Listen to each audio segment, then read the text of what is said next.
اور اچانک صندوق کی زنجیریں خود بخود ٹوٹ کر گرنے لگی اور صندوق کا ڈھکن خود ہی کھل گیا۔ صندوق کے اندر ایک پرانے خون سے لکھی ہوئی کتاب پڑی تھی جسے صرف روشنی کر رہی تھی۔ زاویہ نے جیسے کتاب اٹھانے کے لیے ہاتھ آگے بڑھایا، عنایہ کے چیخنے کی آواز آئی، زاویہ اسے مت چھونا، یہ ایک دھوکہ ہے۔ عنایہ کی چیخ گونجتے ہی زاویہ ایک قدم ایک پل کے لیے رک گئی، لیکن اس کا ہاتھ پہلے ہی اس پرانی کتاب کو چھو چکا تھا۔ کتاب کے جلد سے نکلتی ہوئی روشنی نے پورے تہہ خانے کو گھیر لیا اور زاویہ کی آنکھوں کے سامنے ماضی کے رنگناک مناظر سے گھومنے لگی۔ زاویہ کو کتاب کے صفحے خود بخود پلٹتے ہوئے نظر آئے، جیسے کوئی غائبانہ طاقت اسے ماضی دکھا رہی ہو۔ اسے معلوم ہوا کہ عنایہ کوئی عام جن ذات نہیں تھی، بلکہ اسے صدیوں پہلے اس حویلی کے ظالم حاکم نے اپنے کالے جادو کی طاقت سے یہاں قید کر دیا تھا تاکہ اس کی طاقت کا استعمال کر سکے۔ عنایہ کا صرف اتنا تھا کہ اس نے اس حاکم کا حکم ماننے سے انکار کر دیا تھا۔ یہ کتاب میری آزادی نہیں، میری موت کی چابی ہے۔ عنایہ کا سایہ زاویہ کے سامنے نمودار ہوا۔ اس کی آنکھوں میں التجا خوف تھا۔ اگر اس کتاب کا آخری صفحہ پڑھ لیا گیا تو میں ہمیشہ کے لیے اس کائنات میں مٹ جاؤں گی اور حویلی ہمیشہ کے لیے ابدی لعنت کا شکار ہو جائے گی۔ اس سے پہلے کہ زاویہ کچھ سمجھ پاتا، وہ لمبا تاریک سایہ تیزی سے زاویہ کی طرف لگا۔ اس کی برف جیسی ٹھنڈی انگلیاں زاویہ کی گردن کی گرد جکڑنے لگی۔ زاویہ کا سانس پھٹنے لگا اور موم بتی اس کے ہاتھ سے چھوڑ کر نیچے گر گئی۔ تم کبھی اس رات کو مکمل نہیں کر سکتے، سایہ کی غضبناک آواز گونجی۔ زاویہ کو تڑپتا دیکھا عنایہ نے اپنی تمام تر جناتی طاقتوں کو اکٹھا کیا اور سایہ اور زاویہ کے درمیان کھڑی ہوئی۔ دونوں طاقتوں کے ٹکرانے سے تہہ خانے میں ایک شدید دھماکہ ہوا اور حویلی کی زمین لرز اٹھی۔ زاویہ نیچے زمین پر گر پڑا۔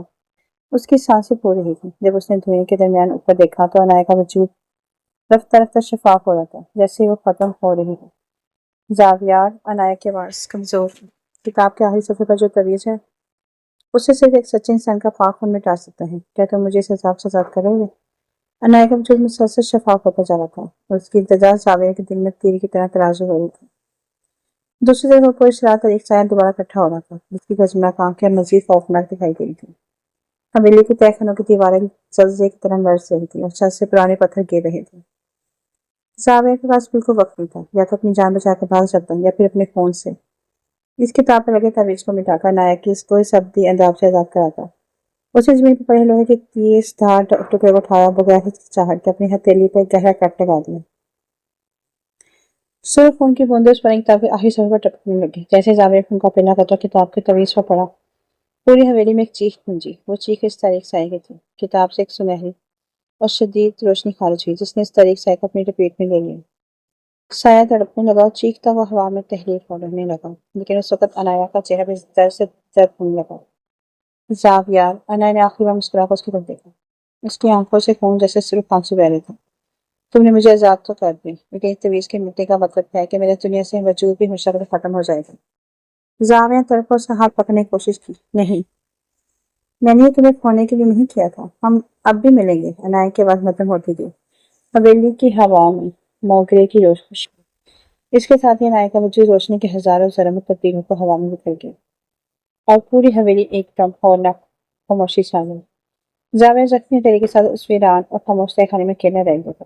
تہہ خانے کی صرف سنہری روشنی مدھم ہو چکی تھی اور حویلی پہ گہرا سکوت چھا گیا تھا۔ صدیوں پرانا بواسیر اور تاریک سایہ ہمیشہ کے لیے ختم ہو چکا تھا، لیکن اس کے ساتھ ہی عنایہ بھی ہوا پر بن کر غائب ہو کے چکی تھی۔ زاویہ نے اپنی زخمی ہتھیلی کو کپڑے سے باندھا اور اس پورے اضطرار کی خونی کتاب کو اپنے ساتھ اٹھا کر حویلی سے باہر نکل آیا۔ جیسے زاویہ آصف حویلی کے مرکزی کی دیوار سے باہر نکلا، آسمان پر صبح کا پہلا اجالا پھیل رہا تھا۔ وہ ہولناک حویلی جو رات کے اندھیرے میں کسی زندہ بلا کی طرح لگتی تھی، اب صرف ایک عام پرانی اور ویران عمارت دکھائی دے رہی تھی۔ زاویہ نے مڑ کر آخری بار حویلی کے اس دریچے کو دیکھا جہاں اس نے پہلی بار عنایہ کو دیکھا تھا۔ اب وہاں صرف خاموشی اور دھند تھی۔ سال گزر گئے۔ زاویہ نے اس حویلی کے راز اور عنایہ کی کہانی پر ایک کتاب مکمل کی جو دنیا بھر میں مقبول ہو گئی، لیکن زاویہ کا دل اب بھی اس حویلی کے ماضی میں اٹکا ہوا تھا۔